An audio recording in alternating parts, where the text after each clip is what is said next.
Ladies and gentlemen, brothers and sisters, friends, enemies, and comrades, karibuni sana. I hope you guys are doing well wherever you are. This is Kenya Revolutionary. I am really in an ebullient mood. It's a wonderful day. It's really chilly where I am, so I am kind of freezing.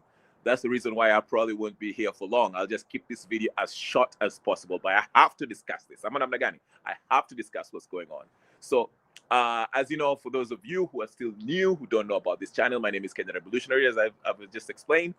I talk about Kenyan politics and the world politics as it relates to Kenya. So if you like that kind of content, please take a few seconds, a millisecond. It can take you just a second, millisecond. Use that index finger to hit that subscribe button, okay? And like the video, okay? And also, that's not even enough. With that bell button, make sure it's on so every time I come in, you can always get the notification that, hey, I'm live, I'm on. You can join the discussion on the chat. And there's some days where I can always bring you guys to the studio. But since it's cold and I'm trying to make this video short, I will stick to the topic and I'll be very fast and talk about the issues of the day. For those of you who've already subscribed, you know the first order of business, like the video. Let's get to it. Kenya's cybercrime law versus freedom of speech or freedom of expression. Now, there's a huge debate. This is part of the discussion that really a lot of people are addressing right now, as part of the 8 laws that Ruto passed when everybody else was mourning Raila Odinga. Shimariamu, shikamo mwanangu, sijakuona for a long time, sijakuona for a while. Karibu sana, karibu sana. Hebu nipatie like hapo mara moja. But let's get to the issue, okay? Cyber law. Now, before we get to the actual issue, the Odinga family has officially announced that Raila Odinga Jr. is going to be the head of the family. So I don't know what exactly that means. Okay, well, chini ya maji. Naelewa. Okay, so I don't know exactly what that means by that announcement. I don't know if now Raila Odinga Jr. will be running for a public position, or is he going to be the official spokesperson for the family? Is he going to be the head of the ODM chairperson, whatever the case is, the position that Raila Odinga occupied? I don't know what this means, but whatever the case is, they made it clear that Raila Odinga Jr. is going to be the head of the family, okay? Now, whatever that means, we'll maybe find out later, okay? Other news, Gladys Wanga. Gladys Wanga today, after a huge backlash by a majority of Kenyans. Sawa, naelewa Shimariam, asante, nashukuru, nimefurahi kukuona. Gladys Wanga, now, she tried to pull up, claw back from her statements yesterday when she came out and said, Gachagua and I don't know, Kahiga cannot come to Bondo, they are banned from Bondo. I don't know what's up with this Gladys Wanga. But anyway, so after that backlash, because everyone was really speaking against her, even the goons from the people, Raila goons, I forgot his name. Anyway, they came out and said, hey, listen, we are not buying this whole Central versus Nyanza province nonsense, Kikuyus versus Luo thing. We are not buying it. Wanga, you're not speaking for all Luos. And Kahiga definitely is not speaking for all Kikuyus, okay? So we are not buying this back and forth between these two politicians. Kama nyinyi mko na shida, endeni mkakutane huko kwa as governors and whatever, mupigane mangumi, whatever the case is. So I like that the people were calling out Wanga. So Wanga tried to save face and had a press conference with the SK Macharia, who is apparently a longtime friend of Raila Odinga, and was trying to show the country that, basically the optics were to pass this message that Wanga has no problem, ODM has no problem with Kikuyus. Here's SK Macharia, he's besides me, we are talking, we are laughing, all that crap. But we're not buying into it, Wanga. We know you're desperate because you understand that come 2027, even before that maybe, you might not be having a job. So you have to try to cling on Raila's name and his friends and anything that was closest to Raila Odinga, so that you can to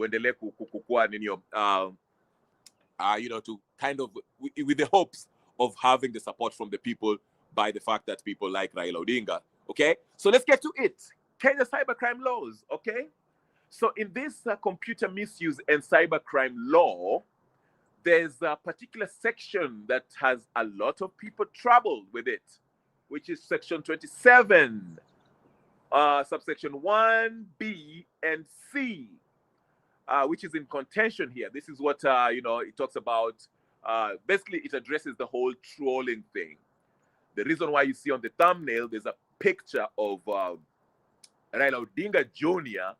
is because there was kind of a trend going on right after, Raila was buried. There were young people who are, on TikTok and I don't know what kind of platforms, Facebook, whatever the case is, social media basically. They were coming out and they were making fun of Raila Odinga Jr. If you know Raila Odinga Jr., he kind of has some kind of deformity. His mouth is kind of crooked when he talks. So there were people coming out there and, just taking pictures with, making contorted facial expressions, in making fun of Raila Odinga Jr. So there's a whole debate. People are talking about, oh, that's a cybercrime. Of course, the nitwits that are supporting this cybercrime bullcrap, okay? They're talking about this is cyberbullying. This is, this constitutes, a violation of this law. So, these people should be brought to account, to law. And there are those who are arguing, like me, that no, trolling somebody is not a crime. It is not a crime. Now, listen to me very carefully. I want to be clear about this. I'm not supporting those young men and women who are making fun of Raila Odinga's looks or his mouth or whatever the case is. I think that's just a sign of immaturity. Young people make fun of others, okay? I remember when I was young, I found, stammerers funny. I found people who, this is just something that when you're young, you do because you don't know better, okay? When you're young, you laugh at, and remember the old folks used to tell us, our parents used to tell us, don't laugh at people who look funny or whatever the case is. You might have somebody who was in the society or is in the community who had a big head or whatever, extraordinary big head, because they had a, some kind of medical issue, or maybe somebody had a short arm or, kiwete or boo-boo, whatever the case is. When you're young and you don't know better, you would make fun, you'll find it funny and you'll make fun of them until somebody older told us, hey, listen, it's not fun to do this. This is not what's up. We don't make fun of people who have kind of some kind of deformities or medical issue, whatever the case is. And, being grown as a grown person, I cannot come here and start making fun of Raila Odinga Jr.'s appearance, okay? Because he has a condition or whatever the case, birth deformity or whatever the case is. I don't know what's going on with him, but it's visibly, when he talks, you can see that his mouth is like kind of sideways crooked. But that's not something I would laugh at as a grown person who knows better. It's not his fault that he looks that way, okay? It's not something I would come here and start making fun of, okay? But again, we are living in the world of the internet where people troll. People will make fun of you. If you're a public figure, and you might catch the stray bullets just because some people didn't like your father. So they will comment on the comment section and say, hey, shut up with your whatever crooked mouth or whatever the case is. Is that a crime in itself? No. Is it cyberbullying? No, I don't think so. Do you know why I say that? If Raila Odinga Jr. has, let's say, a Facebook or a YouTube page or whatever the case is, he has a choice.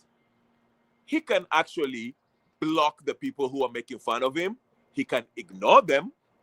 He can have them banned from his channel or whatever the case is, his Facebook comment section or whatever the case is, if they're following him. So he has options, okay? So I know a lot of people might be asking, why are some people, especially I saw David D, pointed out this section of the Constitution, this section of the cyber law that actually addresses this issue of bullying. And I will I will read it to you so you can see. All right, so in this, the computer misuse and cyber crime law, in under section 27, subsection 1, we can read there under cyber harassment, it says, a person who individually or with other persons willfully communicates either directly or indirectly with another person or anyone known to that person commits an offense if they know or ought to know that their conduct, A, is likely to cause those persons apprehension or fear of violence to them or damage or loss on that person's property, or B, detrimentally affects that person, or C, is in whole or part of an indecent or grossly offensive nature and affects that person. Okay? Number 2, a person who commits an offense under subsection 1 is liable on conviction to a fine not exceeding 20 million shillings or to imprisonment for a term not exceeding 10 years or to both. 3, a person may apply to court for an order compelling a person charged with an offense under subsection 1 to refrain from A, engaging or attempting to engage in, or B, enlisting the help of another person to engage in any communication complained of under subsection 1. 4, the court, A, may grant an interim order, and B, shall hear and determine an application under subsection 4 within 14 days. 5, an intermediary may apply for the order under subsection 4 on behalf of the complainant under this section. Okay. And 6, a person may apply for an order under his section outside court working hours. Now, basically what he's saying is this, that if you, for example, these trolls that were making fun of Raila Odinga Jr., you know, of course, if Raila Odinga sees the videos and the pictures and whatever the case is of people making fun of him, of course, it will cause him some emotional distress. Does that constitute a violation of his rights? Does that constitute a crime against Raila Odinga Jr.? In my opinion, it's no. Okay? The trolls, and like I say, I'm not supporting the trolls here. I'm just saying I support their right to express themselves, even though it may be offensive to some people, including Raila Odinga Jr., because I don't think, Raila Odinga Jr. has the right. I'm just using him for example, okay? I'm not saying that he's the only victim here. There's so many people who have been trolled and worse, okay? But what I'm trying to say is this. Raila Odinga Jr., even though these kids are making fun of him about his appearance, okay? And if he gets to see it, of course, it might emotionally cause him some distress or, emotional damage, okay? He might be grieved by, upset about those. But still, it does not make it a crime. The action of those kids does not make it a crime, because their action of trolling Raila Odinga Jr. does not violate Raila Jr.'s rights. In this sense, okay, it does not harm him physically.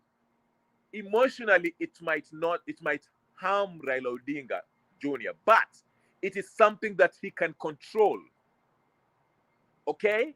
Now, listen, if we are going to live in a society where we can't make fun of others, remember when we were in a school, vile tulikuwa tunaenjoyana, magoa as we used to call it, okay? We make fun of how you look, make fun of your shirt, how your hair looks, how your nose is the size of your nose, your mouth, your teeth, your chin, your weight, if you are ashy, if you are, you see what I'm saying? We used to make fun of each other. Now, the person being made fun of might not like what is being said, but that does not mean that the person making fun of you is actually doing something illegal. Okay? Because he's not violating your right, in the sense that you have the control, you can control your emotions. You can choose to ignore, walk away, and get mad. The action you take after that, it's all up to you. And that's what I'm saying. Now, this goes back to Article 33 of the Kenyan 2010 Constitution. Freedom of expression. If you want to go read it. Yes, it says that freedom of expression, okay, is guaranteed to everyone, except if you are inciting people to cause harm to people, or you are, unajaribu to divide people. I can read it if you want me to read it, okay? That's what I'm saying. I'm saying, or if your speech is designed to deny somebody their right, is going to result to the violation of somebody's right. I mean, and I could take away from somebody's right. That's when it becomes a problem. Okay? So making fun of Raila Odinga Jr. in itself is not even. Let me say this, and some of you might not like it. Kahiga, what's his first name? Is it Mutahi? Whatever the name. Kahiga, that governor of Nyeri, who said what he said about Raila Odinga. If the interpretation of what he said yesterday was accurate, from my understanding, he actually did not violate any law.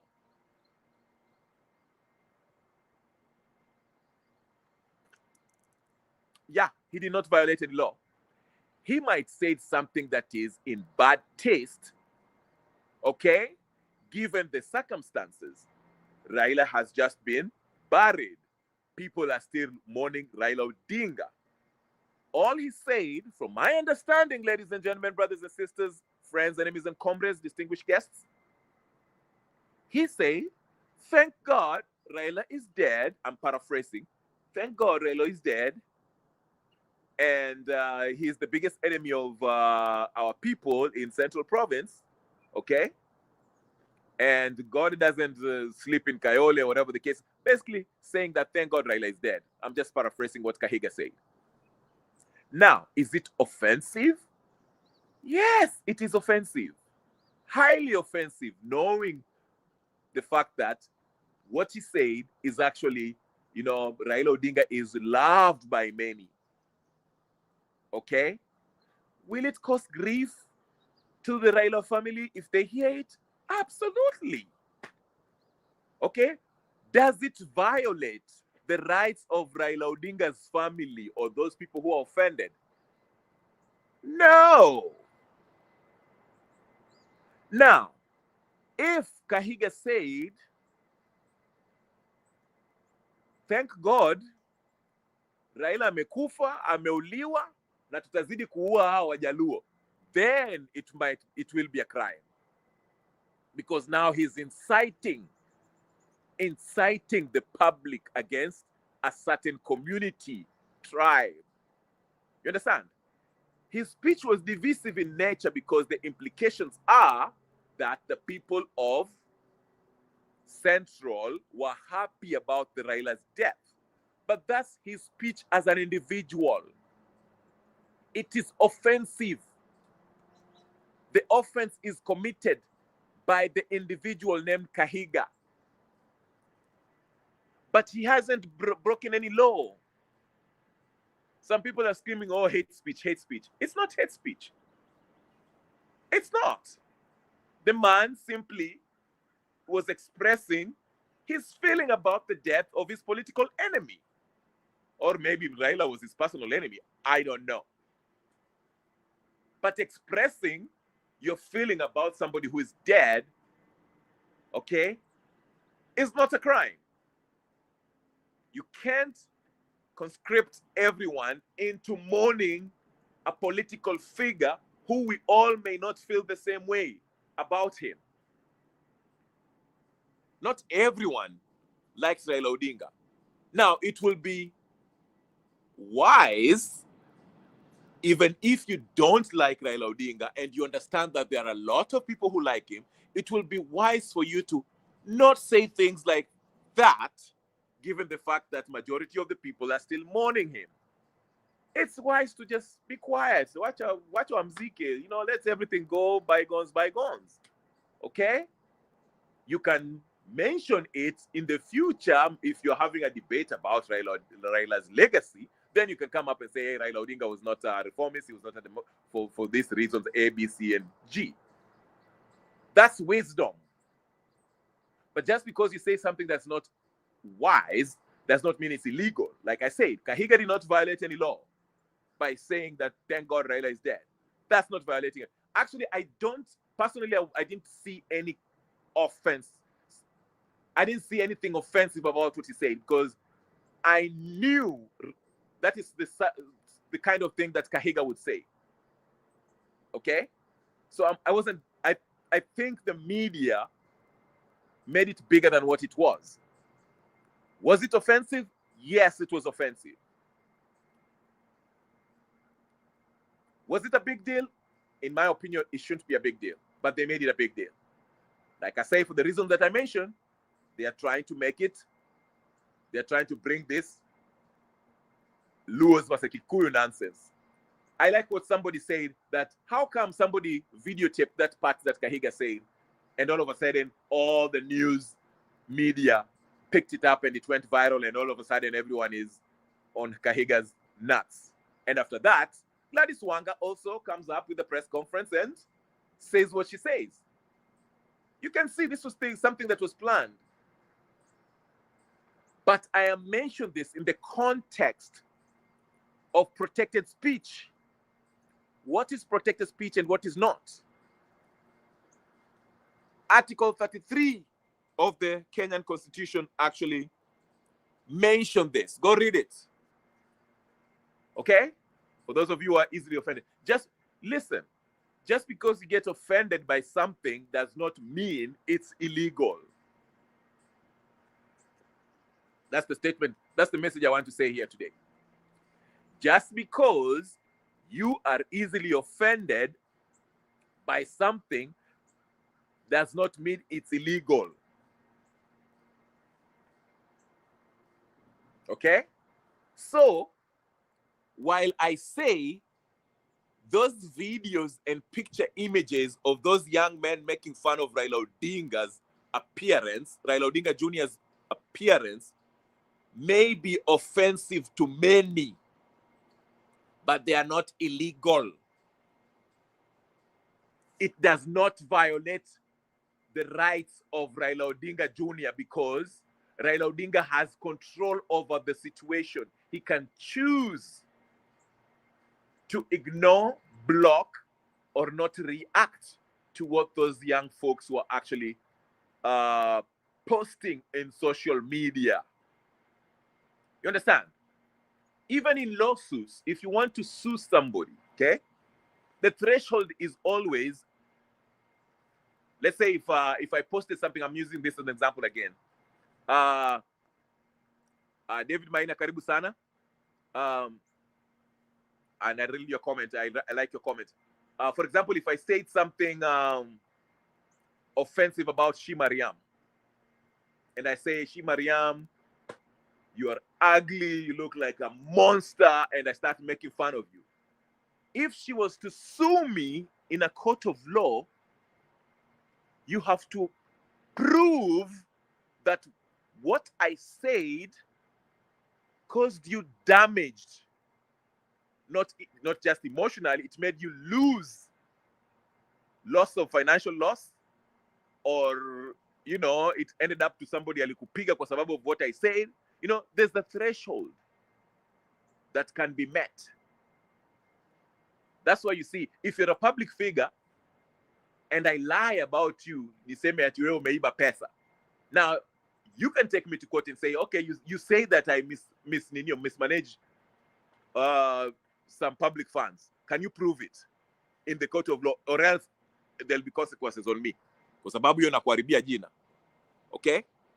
Now, let me read this comment real quick by David Maina. He said, the downsides of being a public figure or a child spouse of one, especially one with the profile of Raila's, okay? I, however, condemn the mockery towards Junior, and I can never excuse those idiot trolls. Absolutely. You know, very understandable. You know, those trolls were offensive to many. But you cannot suppress the freedom of expression. We don't have to feel the same way about everything. Some people like Jomo Kenyatta, some people don't. Some people celebrated when Jomo Kenyatta died, some people cried. Some people liked Kibaki, some people didn't. Some people celebrated when Kibaki died, some people mourned. You're not going to arrest those people who celebrated the death of Kibaki just because some people were happy when Moi died. Some people mourned. Some people mocked Moi when he died. Some people did not. Are you going to arrest, charge the people who celebrated, mocked, made fun of Moi when he died just because you liked Moi and you're offended by the fact that they were celebrating the death of Moi? No. They are expressing their freedom of speech. Okay? If you're going to continue that way, then we might have, I mean, every time somebody, you know, say something outrageous about you or makes fun of you, oh, okay, tupeleke nkotini. If I see somebody trolling here, 10 million, tupeleke ufungwe. You see what I'm saying? There has to be levels of it. We have to be reasonable in this. But like we said, the main aim of this cybercrime laws are designed to suppress freedom of expression and freedom of speech when it comes to these politicians who are making laws that they know are not in the interest of the majority of the public. Otiende Amolo gives us a glimpse of how these draconian laws were passed, the mood of the parliament. The main culprit is not even Ruto in these laws. Yes, this back ends with Ruto because he assented it to them, he signed them into law, but it started with the representatives, the parliamentarians. Why are we not outraged by the parliamentarians? Where were they? Who, you know, if you was, listen, that's why this whole fight about these 8 laws that Ruto passed, I think it's a joke. I'll tell you why it's a joke. While we are busy calling Ruto, oh, Ruto is passing these laws. How about we start with our representatives? They were supposed to consult with us. Article 118, public participation. Where was it conducted? Was it conducted? These MPs were supposed to go back to Mashinani and ask us, what do you think about these cybercrime laws? What do you think about these land laws? What do you think about this privatization bill that we want to amend? What do you think about it? Should we go with it? Should we scrap it? Was it done? Was there public participation? What was your input? What was the general consensus of the people before the parliamentarian went back to parliament to pass that law? So when I see people running, saying Ruto, yes, Ruto is also liable because he signed them into a law, but it also starts with your parliamentarian. If you were serious about fighting these laws, we would have started tuangalie nani alivote yes for these bills, tuanze. Because that's how tutaanza kuchambua hii maneno. Who voted? Nani aliwaambia muvote for this public hizi bills, these 8 of them that passed? When was it debated? Mbona hamtu kuletea hiyo nilio mlete public participation huko mashinani? That is how you would do it if you're serious. Now, I know there's a conservatory orders, to stop the implementation of these provisions of this computer misuse and cybercrime law after the petition by Faith Odhiambo and others in the High Court, I understand that. It's a step to halt this process. But what about the other laws? Because it's not just the cyber law alone that we are fighting, ladies and gentlemen, brothers and sisters. Monsieur Catherine X, let me read you an email. Our current leader has fragile ego and he wants everyone to love him. Absolutely. He does. You see what I'm saying?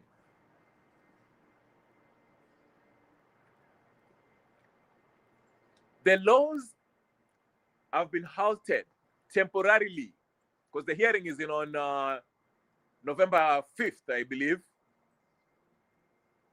Okay? But still, what about the other laws like the land laws, the privatization bill, which is law now? What about those? Why are not they halted? Are we fighting against them? You see what I'm saying? Tunaenda kotini, wanaeka conservatory laws, then we drag these cases while we get our attention is being diverted while it was being fought in case. Kwa sababu hiyo kesi ikiendelea kwa kotini, you'll see the media will not cover that. The media will be busy covering Gladys Wanga and the Kasmuels fighting Sifuna, instead of telling us things, reporting on things that actually are important to the Kenyan people. I told you, this is not the time not only to fight against these laws. This is the time to completely overhaul the entire political system of Kenya. Because these people will not stop with these silly laws. Even if you put those there conservatory laws, they'll still pass other laws that are just as bad. They will. They will divert your attention with the vita ya Kasmuel na Sifuna, sijui ODM, Mwanga, Gachagua, sijui Kalonzo, sijui Martha Karua. While you're paying attention there, they will be passing these laws. Namteka Simuliona vile nini finance bill ilipitishwa. Are you forgetting? Why were you not aware of these laws when they were being debated in parliament? You just had it on the day that Raila Odinga was announced he's dead. And ilikuwanga tu ka footnote hapo, hata ilikuwa si kitu major, ilikuwa si headline. Breaking news, it was all about people in Kasarani, sijui Raila Odinga in the airport, Raila Odinga in India, sijui wapi. They should have been showing us. If the media is also complicit in this. If the media was doing its work, they should have been showing us a double screen. Here is what's happening with Raila Odinga's death, and here is the debates about these laws that are going to affect us.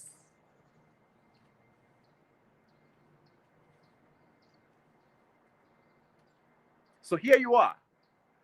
Your individual civil liberties are being encroached on, are being taken away from you.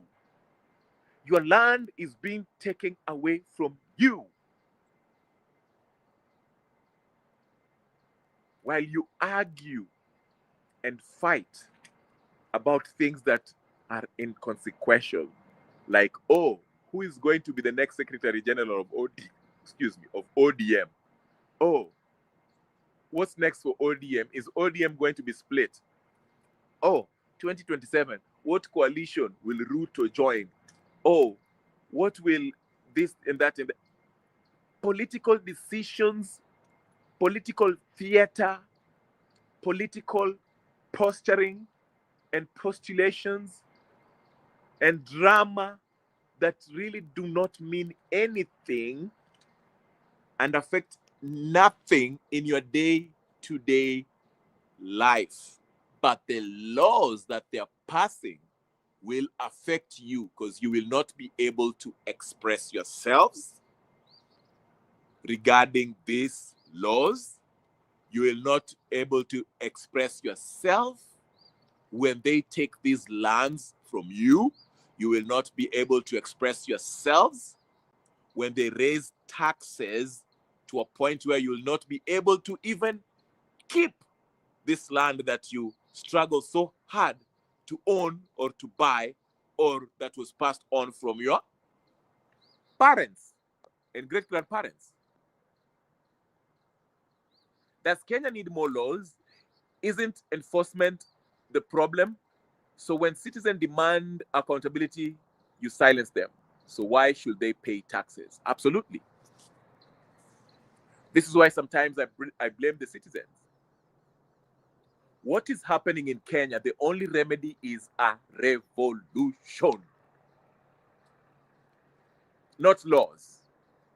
We know that there's no law enforcement. No one will enforce these laws. No one will enforce these laws. Not the police, not the independent governmental institutions, like there's not these so-called independent branches of government, like the judiciary, will not do its job. The legislative body, who are passing these laws without consulting the people, violating Article 118 of public participation.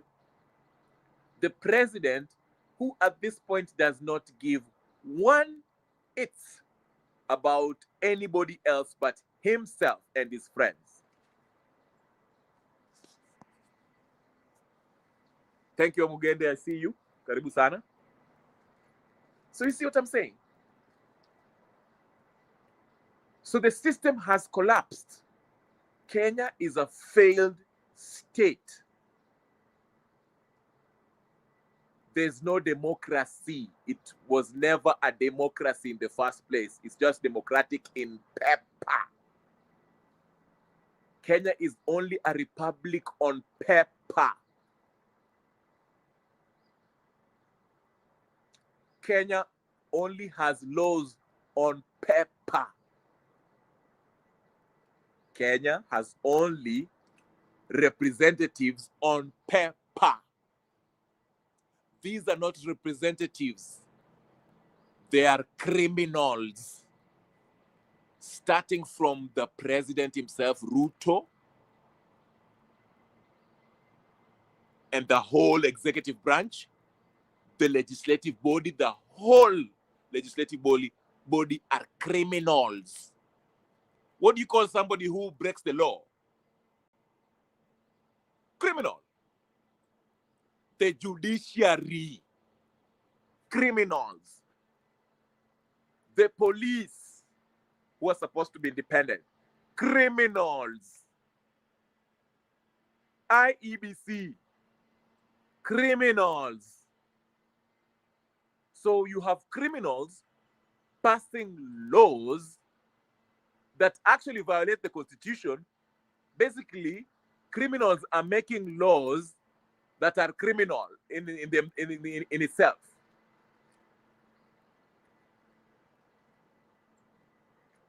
So how do you expect to operate and oppose these criminals in a criminal system? How do you expect to win a fight in a system where the law is written by criminals and it's been operationalized and enforced by criminals? You see what I'm saying? That's why you cannot win in this fight by simply going to courts and having petitions and conservative orders. And you cannot win, and you will not. They knew this. These criminals knew this. They sat down and thought about the possibilities. They know that. The only way you can actually defeat these criminals if you Kenyans, we Kenyans, come together and by popular revolution, we remove all these criminals, we have them and hold them accountable for the their past criminal activities, okay, and jail them, because criminals need to be arrested. Then we enforce what we already have, what the Constitution says, which spells out how we govern ourselves. And we vote to pick new leaders based on what the Constitution says. Chapter 6, you have to pass it, my friend. Okay? That way, we don't end up with representatives like the ones we have currently, like the Rutos and the whole legislative body and the whole judiciary. We'll have a new system that are voted by means of constitutionally elected. And every law that they will pass from there on will have to meet what the Constitution says the process of legislation takes. Public participation has to happen. Okay? How our national wealth is divided among the people, it's in the Constitution. Okay? So easy mambo ya kupiga makelele, sijui tunaenda court. The court is also compromised. Anyway, I'll keep this short. Thank you, Amuganda. Yes, the only way is revolution. I know it's taking a majority of us to that realization. When I was saying the IBC is compromised, tuache kwenda kuchukua kura because it's a waste of time. Many people are saying, no, tutachunga kura, let's go sijui nini, we shall overwhelm the polling station na tutachunga kura. Now that you went to chukua hiyo kura, you are realizing that Ruto through IBC ameka mtego huko IBC, where ukiregister kuvote hapa in Kawangware, unaambiwa on the day of voting, you'll be voting in Nanyuki. If you register to vote in Kiambu, you are being told the place where you are going to vote ni Kisumu. Hizo ndio mchezo mnachezewa. And I was telling you, not only me, but a bunch of others, we were telling you that wacheni kuharibu wakati mnaenda kuchukua kura. And now you've started realizing that you are being tricked into chukuaring kura because the IBC was compromised and the election has been predetermined. So you're coming to the realization of what we've been telling you all along. Now unangoja 2027 Ruto akishaiba kura and he's reinstalled as the president of Kenya, and anaeka ninio majeshi yake hapo achape watu bunduki. That's when you realize, oh, you know what? It is actually time for revolution. Because now Ruto ameiba live.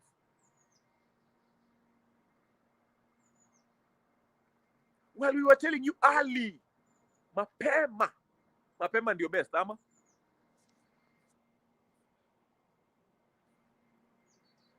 Thank you so much. Good year.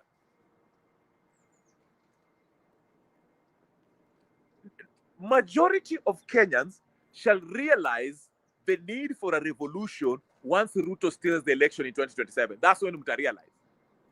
But now unajua the reason why we shall not have a revolution in 2027 after Ruto ameshaiba kura.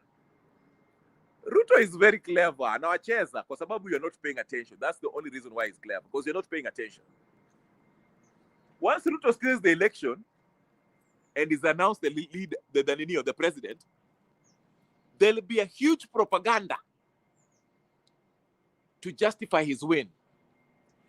Ata argue at the people of Nyanza voted for him because Raila was close to Ruto before his death.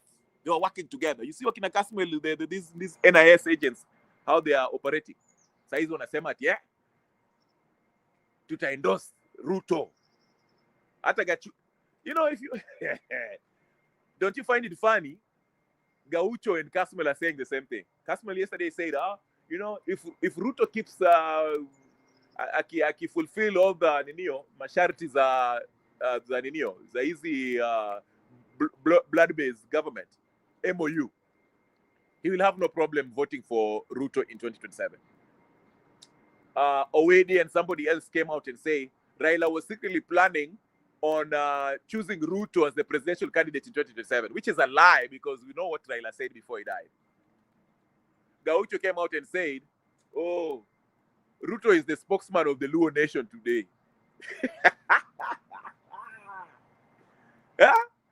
Wakina Wanga, Wakina Mbadi, they're saying Ruto is this, yeye ndiye anatueleza vile tunaendelea.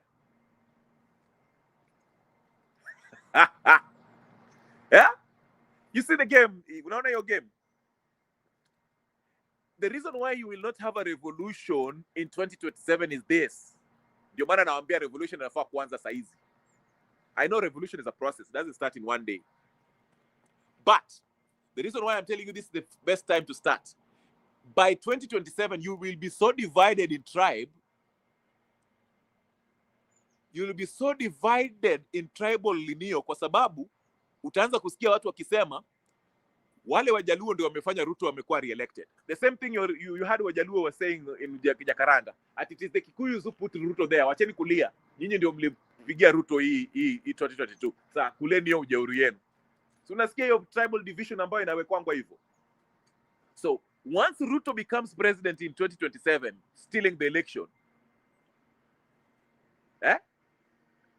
utaanza kusikia wakina Mbadi and Dani. What is his name? Kaluma. Ataanza kusema, si nyinyi wa Kikuyu mliiba pia? Si nyinyi mliiba? Wacha Ruto aendelee, hata sisi pia tumeiba. It's okay. This is how these people argue. Because listen to me. If you listen to Oburu years ago, before the election 2022, ulisikia kitu alisema? Ati we always win, we always have the people, but they usually steal from us because we didn't have the system. But this time we have the system. So we shall win. When they were being endorsed by by President Uhuru at that time. And that's the same thing they'll do. Ruto at our divide. Akishaiba, he will divide you to justify killing anybody who is speaking out against his electoral injustice. Atawambia, Kenya must be peaceful. Atawambia, Kenya must be peaceful. We shall not allow people to kama mnataka kuleta makelele hapa ati mnataka kuleta maandamano and then kotini. It's the oldest trick in the book. Because the emotions will be very high. Tension itakuwa juu. And tribalism itakuwa overtly expressed. Nyinyi Wajaluo ndio mmepigia Ruto, mna support Ruto. Nyinyi ndio mmemrudisha hapo. Now Wajaluo now through Kalumas. Not all, I'm saying. These are the demagogues that will be using provocative language to provoke tribal clashes. And tribal clashes we shall have. So the secret is to start early by uniting Kenyans, all Kenyans, Wajaluo na Wakikuyu. The very beautiful thing that I saw when everyone walikuwa nakosoa Kahiga and Gladys Wanga. That was commendable.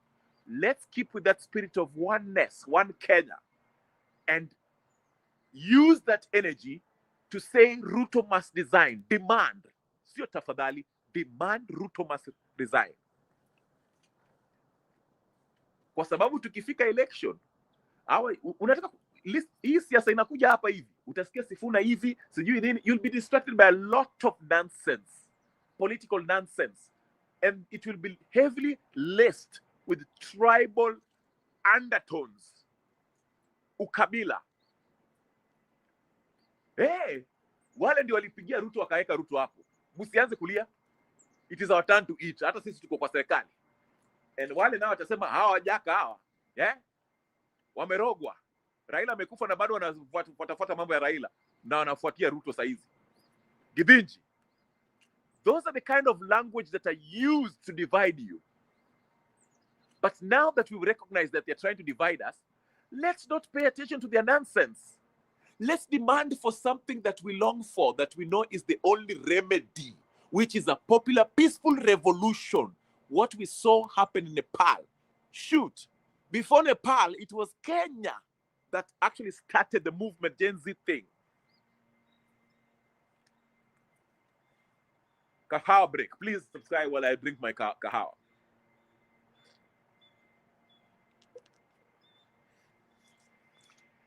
Huh? That's the only way. Sasa zile bado tumeshikana pamoja kabla, because running through elections, ngoja. Now this time it will be messier than the previous elections.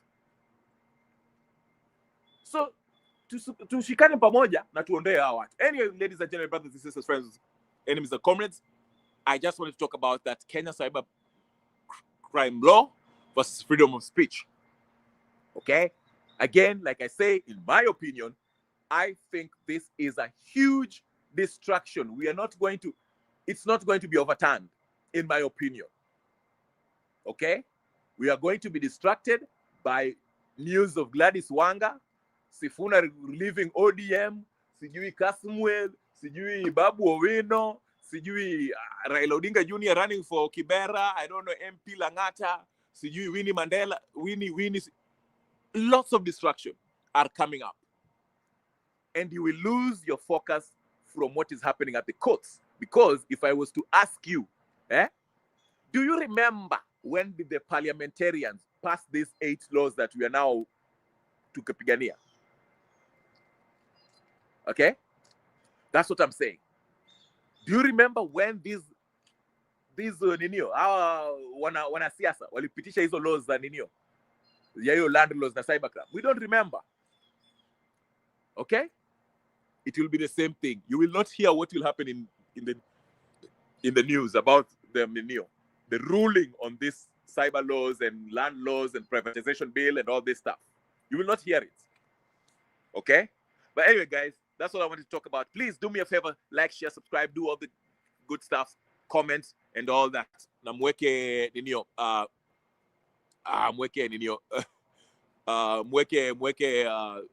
notification bell on. I'll leave it here. Thank you so much, Goodyear. Say Gladys Wanga owns Kenya because she works for wait, what? I can see some good some good comments here, some interesting. Gladys Wanga owns Kenya because she works for border agency. Yeah. Nani anatuambia Babu Owino will go with all Luos to opposition. Mark this. Who listens to Gladys Wanga? I have no idea who listens to Gladys Wanga. Gladys Wanga is Gladys Wanga. Anyway, among others. Musioka 3 times, thank you so much. Goodyear, thank you so much. Omugendi, thank you so much. And Shimariam also, who was here, who I haven't seen for a while, thank you so much. If you're going to watch this on repeat, please don't forget, like, subscribe, share, comment, do all the good stuff, and put the notification on. I'll talk to you guys later. Peace and blessings. I'm out.